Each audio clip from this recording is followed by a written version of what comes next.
Ay almanım dendim almanım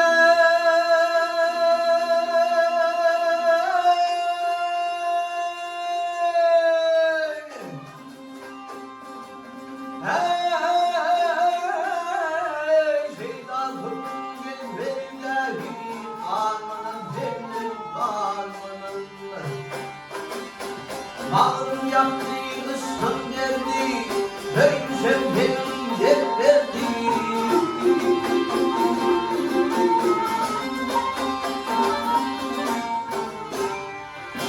Hüzünlüğüme gelip hay gelir, Kalmanım bendim, kalmanım ay gelin bendim.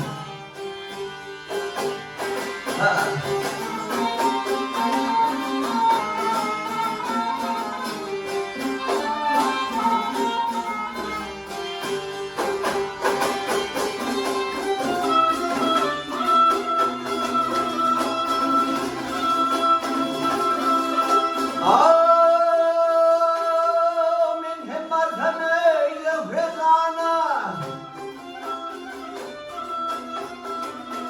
Vakit isterim olsun hem hane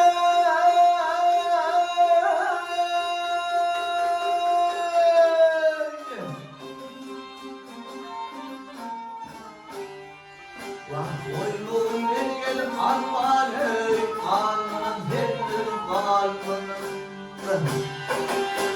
Madım diğer yandım Ay dinamda bir dağlıydım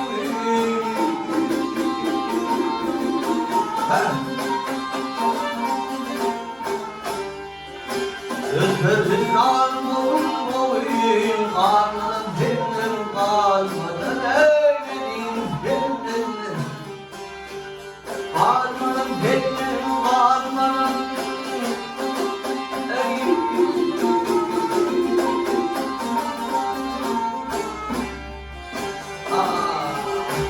Özgürlük kalmam boyun Kalmanın derdim kalmanın Eyledim derdim kalmanın